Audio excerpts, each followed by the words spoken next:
नमस्कार, मी अमृता आकाश. गुरुकिल्ली यशाची मध्ये आपलं स्वागत. आज आपण 10वी नंतर पुढे काय याविषयी जाणून घेणार आहोत आणि आपल्याला मार्गदर्शन करण्यासाठी आपल्या सोबत आहेत ज्ञानेश्वर मुटकुळे सर. कार्यक्रमात आपलं स्वागत. नमस्कार. विषयाला आपण सुरुवात करणार आहोत त्याआधी आपण सरांची ओळख करून घेऊया. 17-29 आचार्य अकॅडमी ही नीट, जेई, MST, CET, NDA या स्पर्धा परीक्षांसाठी विद्यार्थ्यांची तयारी करून घेते. तसंच 8वी ते 12वी इंटिग्रेटेड आणि फाउंडेशन बॅचेस देखील घेतल्या जातात. ज्ञानेश्वर मुटकुळे सर हे आचार्य अकॅडमीचे संस्थापक संचालक आहेत. तर ज्ञानेश्वर सर यांनी कॉलेज ऑफ इंजिनिअरिंग पुणे कॉप मधून अभियंता पदवी संपादन केली आहे. कॉप मधून पदवी घेतल्यानंतर ज्ञानेश्वर सर यांनी 2015 मध्ये बारामती येथे पदवीधर अभियंता प्रशिक्षणार्थ म्हणून भारत फौज या कंपनीमध्ये ते सामील झाले. याच काळात शिक्षणाची आणि शिकवण्याची आवड त्यांना निर्माण झाली आणि त्यामुळे त्यांनी आपल्या परिसरात राहणाऱ्या विद्यार्थ्यांना शिकवायला सुरुवात केली. अशा प्रकारे आचार्य अकॅडमी या संस्थेची सुरुवात झाली. सर, आणि मुलांना शिकवायला तर तुम्हाला आवडतंच म्हणून आज आचार्य अकॅडमीमध्ये हजारो विद्यार्थी शिकतात. मात्र आता आज आपण बोलणार आहोत ते म्हणजे नुकताच 10वीचा निकाल लागून गेलाय. तर 10वी नंतर विद्यार्थ्यांनी काय करावं असा त्यांना प्रश्न पडतो. तर आपल्या या 10वीच्या विद्यार्थ्यांना कसं मार्गदर्शन कराल? 10वी मधील जे आता उत्तीर्ण विद्यार्थी आहेत त्या विद्यार्थ्यांचं सर्वप्रथम अभिनंदन की त्यांनी 10वीचे जी काही परीक्षा आहे ती इतक्या चांगल्या मार्काने पास केलेली आहे. तर आता 10वी नंतर बरेचदा कन्फ्युज्ड असतात कारण एक आयुष्यातील टर्निंग पॉईंट असतो 10वीचं वर्ग म्हटलं की. कारण की 10वीच्या वर्गानंतर सायन्स असेल, आर्ट्स असेल, कॉमर्स असेल ह्या मेन 3 स्ट्रीम असतात की ज्या स्ट्रीमच्या माध्यमातून विद्यार्थी पुढे चालून त्यांचं करिअर करू शकतात. जे विद्यार्थी सायन्स घेतात त्या सायन्समध्ये सुद्धा काही डॉक्टर बनतात, काही इंजिनियर्स बनतात. त्यानंतर कॉमर्समध्ये असेल तर मेनली CA हे जे चार्टर्ड अकाउंटंट आहेत त्या पर्टिक्युलर फील्डमध्ये लोक जातात. आणि राहिली गोष्ट आर्ट्समध्ये जे कोणी BA असतील, MA असतील ह्या गोष्टींसाठी, पण जनरली जे कोणी खूप चांगला स्कोअर करतात ते जनरली ट्राय करतात की ते आयदर सायन्सला जातील किंवा ज्यांचं मॅथमॅटिक्स खूप स्ट्रॉंग आहे आणि ज्यांना पुढे चालून चार्टर्ड अकाउंटंट बनायचे, CA बनायचे असे विद्यार्थी कॉमर्स फील्ड निवडतात.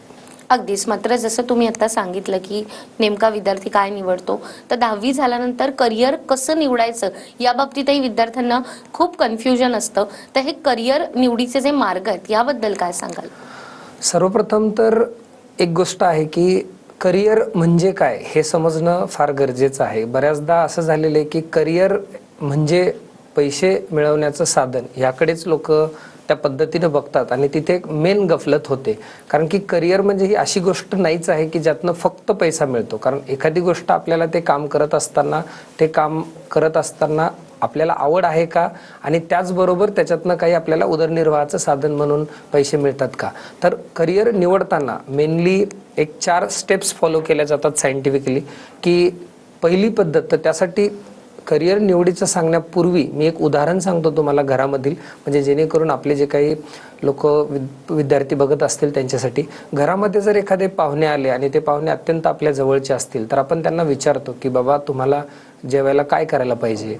त्यानंतर हे विचारण्याच्या पूर्वी सुद्धा आपल्याला हे माहीत पाहिजे की आपल्या घरामध्ये नेमकं काय काय अवेलेबल आहे आणि त्यांची आवड आणि आपल्या घरामध्ये काय आहे. जर त्यांना ज्वारीची भाकर खायची आणि आपल्याकडे ज्वारीच नसेल तर ती पण अडचणीचा विषय ठरू शकतो. सो ह्या दोन्ही गोष्टीचा अभ्यास केल्यानंतर आपण ठरवतो की काय करायचं आणि त्याच्यानंतर मग ॲक्च्युअल जेवण बनवण्याच्या प्रोसेसला सुरुवात होते. सो ह्या उदाहरणाला तुम्ही माइंडमध्ये ठेवा. तसंच करिअर निवडत असताना विद्यार्थ्यांनी पहिले नो युअर सेल्फ, म्हणजे पहिले तर स्वतःच्या ॲबिलिटीज काय, तुमची पर्सनॅलिटी काय, इंटरेस्ट काय तुम्हाला, ह्या गोष्टी आयदर स्वतःला कळत असतील तर स्वतः किंवा आईवडिलांना, मित्रांना किंवा वडीलधाऱ्या माणसांना विचारून आपल्याबद्दल स्वतःबद्दल काय माहीत आहे ते नॉलेज गोळा करणे.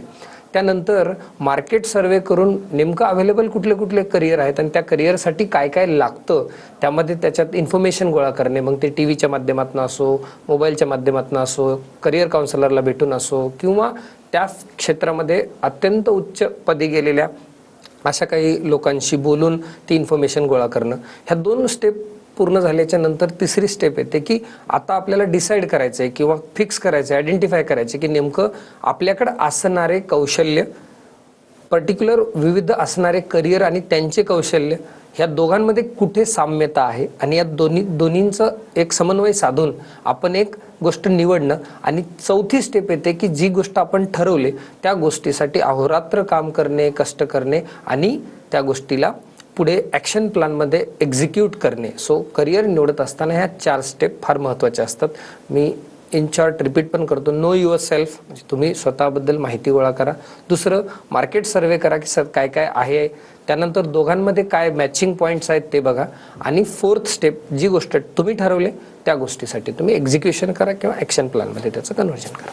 अगदीच, हे 4 मुद्दे तर तुम्ही सांगितले. मात्र आता विद्यार्थ्यांना जेव्हा पुढे करिअर करायचं असतं, त्याची तयारी करायची असते, त्या बेसिक काही परीक्षा देखील असतात, ज्यामध्ये नीट असेल, जेई असेल, MST असेल, CET असेल, NDA असेल. तर या सगळ्या परीक्षेचा पॅटर्न नेमका कसा असतो आणि या परीक्षेची तयारी देखील विद्यार्थ्यांनी कशा पद्धतीनं करायला हवी?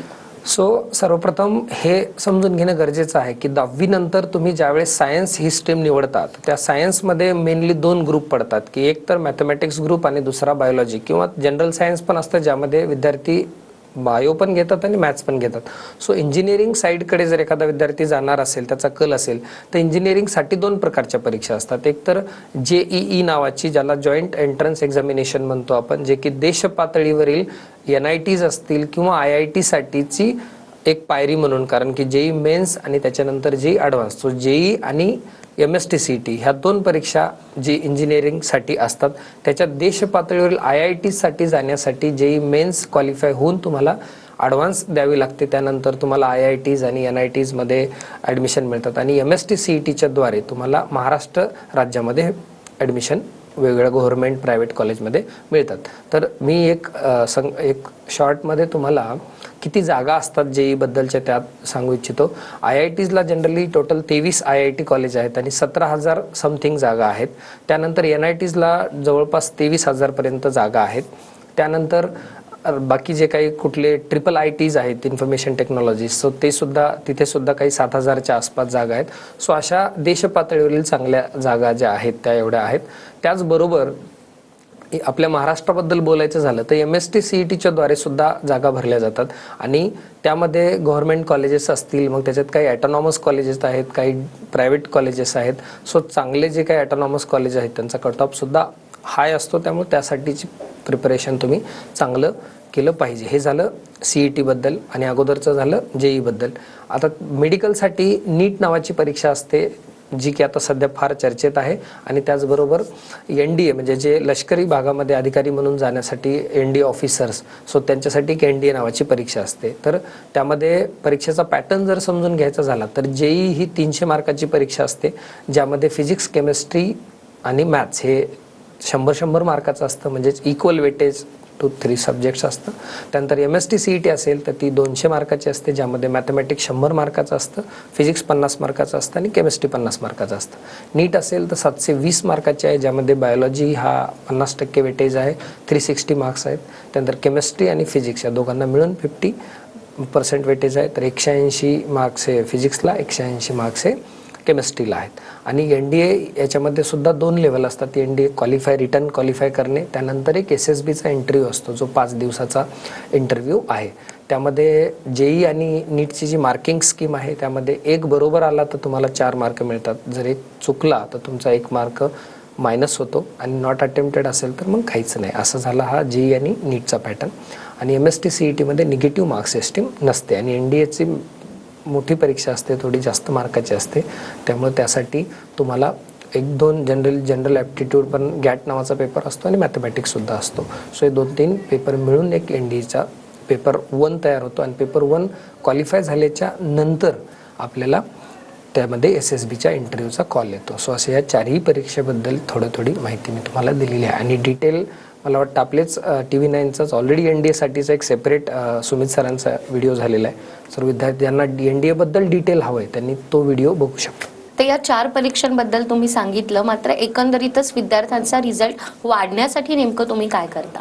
आचार्य अकॅडमीच्या माध्यमातून आपण काम करत असताना आमची एक सॉफ्टवेअरची पण टीम आहे, जी टीम सगळ्या विद्यार्थ्यांचं जे वीकली रिझल्ट येतो तर त्या रिझल्टमध्ये त्या मुलांपर्यंत त्यांचे काय क्वेश्चन चुकलेत, काय बरोबर आहेत, त्यानंतर टॉपरच्या तुलनेमध्ये काय, ह्या अशा टेक्निक करून ज्या विद्यार्थ्यांना समजा एखादा पर्टिक्युलर कन्सेप्ट वीक आहे किंवा ह्या गोष्टीचं परत त्यांना मार्गदर्शन होणं गरजेचं आहे, तर विद्यार्थी त्या गोष्टीचा डाऊट विचारून टीचरला विचारू शकतात किंवा ते विद्यार्थी स्वतःहून आपण जे जे काही परीक्षांमध्ये चुकलेलं आहे त्या परीक्षांची एक सेपरेट आपण नोटबुक त्यांना सांगतो कंपल्सरी मेंटेन करायला, की एखाद्या पेपरमध्ये 100 मार्कापैकी उदाहरण म्हणून त्याला 70 पडले आणि 30 मार्काचं त्याला आलेलं नाही, तर ते 30 मार्काचं जे नाही आलेले ते त्याने परत एकदा वहीमध्ये सॉल्व्ह करायला पाहिजे. त्याचबरोबर जे चुकलेले क्वेश्चन्स आहेत तर ते चुकलेले क्वेश्चन्स परत कसे त्याच्याकडून चुकू नये किंवा नॉट अटेम्प्टेड क्वेश्चन्स परत का नाही आले ह्या गोष्टीसाठीचं आपण एक वेगवेगळे एक टीम ऑर्गनाईज केलेली आहे की जी हे ॲनलाइज करून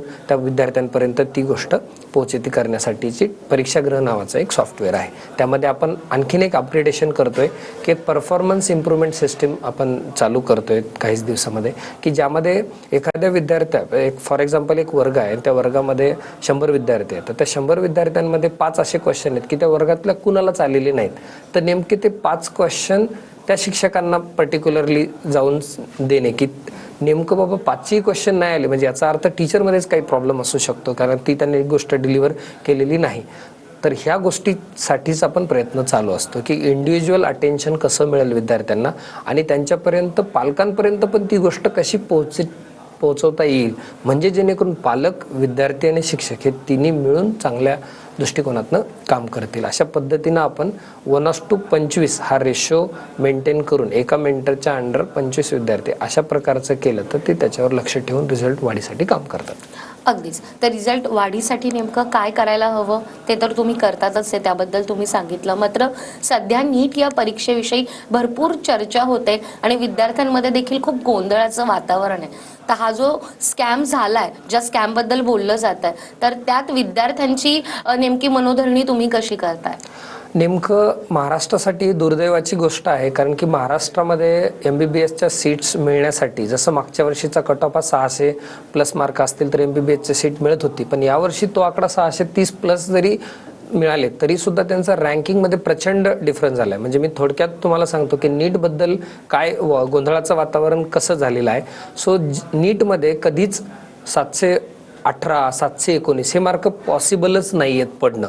सो यावर्षी ती गोष्ट घडली. त्याचबरोबर नीटच्या इतिहासामध्ये असं कधीच झालेलं नाही की 67 student got 720 out of 720 marks. मग जर असं असेल तर दिल्ली एमचं स्वप्न बाकीच्यांनी बघायचं का नाही हाही मोठा प्रश्न आहे. त्याचबरोबर एकाच सेंटरच्या हरियाणामध्ये एकाच सेंटरच्या 7 विद्यार्थ्यांना 720 720 मार्क्स मिळाले, ज्यांचे रोल नंबर हे जवळपास सेम आहेत. मग याचा अर्थ असा आहे का एकाच पूर्ण एवढ्या सगळ्या देशामध्ये एकाच सेंटरवरची एवढी मुलं प्रोबॅबिलिटी आहे का की 720 पैकी 720 मार्क घेऊ शकतात. त्याचबरोबर बिहारमध्ये सुद्धा काही FIR दाखल झाले ज्याच्यामध्ये नीटचा पेपर लीक झाला आणि आता सध्या सुद्धा आपण मला वाटतं सुप्रीम कोर्टमध्ये सुद्धा बरेचसे पिटिशन्स दाखल आहेत. त्यानंतर विद्यार्थ्यांची बरीचशी आंदोलनं आता सुरू आहेत आणि री एक्झाम किंवा री इव्हॅल्युएशन होणं गरजेचं आहे. आणि एक सर्वात मोठी गोष्ट झाली या वर्षीच्या नीटमध्ये जी व्हायला नको होती, ग्रेस सिस्टीम जी देण्यात आली ती ग्रेस सिस्टीम माहीतच नव्हती लोकांना. म्हणजे NTAनी जे आता एक्सप्लेनेशन दिलं त्याच्यात असं म्हटलं की आम्ही टाइम लॉस जो झाला त्या सुप्रीम कोर्टाच्या 2018च्या जजमेंटनुसार त्यांना ग्रेस मार्क दिले. परंतु ग्रेस मार्क मग जर ज्यांना माहिती आहे, ज्यांना अप्लाय केलं हायकोर्टात सुप्रीम कोर्टात त्यांना ग्रेस मार्क मिळाले, पण नेमकं ज्यांना माहीतच नव्हतं की बाबा त्याची काही नियमावलीच नव्हती तर ह्या लोकांचं नुकसान झालं. त्यामुळं 1800 ते म्हणजे 1600 विद्यार्थ्यांना काहीतरी ग्रेस मार्क मिळणं, त्याच्यात काही केसेस असे बी असणार आहेत की एखाद्याला 690 मार्क मिळालेत आणि त्याने ग्रेस मार्कसाठी अप्लाय केले आणि कदाचित त्याचा जो प्रोराटा बेसिस मार्क जास्त आले तर त्याचा स्कोर 720 पेक्षाही पुढे जाऊ शकतो जर प्रोराटा आणि स्टॅटिस्टिकली बघितलं तर. त्यामुळं सर्वत्र गोंधळाचं वातावरण आहे. अख्ख्या देशभरामध्ये हा रोष आहे आणि महाराष्ट्रासाठी तरी ही खूप वाईट गोष्ट आहे कारण की महाराष्ट्रामध्ये कट ऑफ ऑलरेडी खूप हाय गेलेत आणि 50,000 रँकनी कधी फरक पडत नाही. जनरली फरक पडतो 10 मार्क असतात, 20 मार्क असतात, इथपर्यंत पडतो. मी एक उदाहरण द्यायचं झालं तर मला आठवतं 2021ला 640 मार्कला 5000च्या आसपास रँक होता. या कंडिशनला 650 पडून सुद्धा तो रँक 30,000च्या आसपास आहे. म्हणजे एवढे विद्यार्थी आणि खरंच एवढं टॅलेंट आहे तर मग अचानक कसं शूट झालेलं आहे. त्यामुळं सध्या नीटमध्ये हा गोंधळाचं वातावरण आहे. पण आता सुप्रीम कोर्ट काय त्याच्यावर जजमेंट घेते त्यामुळे आपण काही बोलणं हे चुकीचं आहे कारण जी गोष्ट कोर्टामध्ये आहे त्याबद्दल जोपर्यंत तिकडून काही जजमेंट येत नाही. त्याच्यात एक अशी गुड न्यूज चांगली आहे की कलकत्ता हायकोर्टनी ॲटलिस्ट ह्या पर्टिक्युलर गोष्टीबद्दल जर कोर्टाचा निर्णय काही लागला तर तुमचा जो काही ॲडमिशन प्रोसेस तुम्ही केलेली असेल तर त्याला सुद्धा ह्या लॉ म्हणजे ह्या जजमेंटनुसार रिव्हर्स करण्याचे अधिकार ठेवलेत. एवढं एक चांगली गोष्ट झालेली आहे. पण आता लेट्स से काय होतं कोर्टामध्ये ते आपण बघूयात. अगदीच. आणि या सगळ्यामध्ये तुम्ही मात्र विद्यार्थ्यांच्या पाठीशी उभे आहात आणि ज्या विद्यार्थ्यांना 10वी नंतर उत्तम करिअर करायचं आहे आणि त्या विद्यार्थ्यांच्या मनात काही प्रश्न आहेत आणि त्यांना मार्गदर्शन हवंय, तर स्क्रीनवर तुम्हाला नंबर दिसतोय. या नंबरवर संपर्क साधून तुम्ही सरांकडून अधिक माहिती घेऊ शकता. माझं काय असं ठराविक शेड्यूल नव्हतं, पण माझी कन्सिस्टन्सी होती. तेवढा टाइम मी अभ्यास करायचो म्हणजे करायचोच. पण असं पर्टिक्युलर शेड्यूलने मी कधी अभ्यास केला नाही. म्हणजे असं रोज 6 तास काढले, त्यातले 2 तास हा सब्जेक्ट, 2 तास तो सब्जेक्ट. कारण की कधी कधी मधनच टेस्ट येतात, मधनच वेगळ्या गोष्टी असतात. म्हणून प्रत्येकाचा शेड्यूल व्हॅरी होऊ शकतो. म्हणून आपण जेवढं जमन तेवढा प्रयत्न करायचा, आपण जास्तीत जास्त करत. कधी कधी एक्झॉस्टेड झालं तर थोडं कमी केलं तर चालते, पण कन्सिस्टन्सी राहिली पाहिजे. कधी 3 दिवस काहीच नाही केलं आणि 3 दिवस लई जास्त केलं, त्याच्यापेक्षा रोज थोडं थोडं करत राहिलंच पाहिजे. आपण आचार्य अकॅडमी बद्दल आणखीनही जाणून घेणार आहोत एका छोट्याशा ब्रेक नंतर.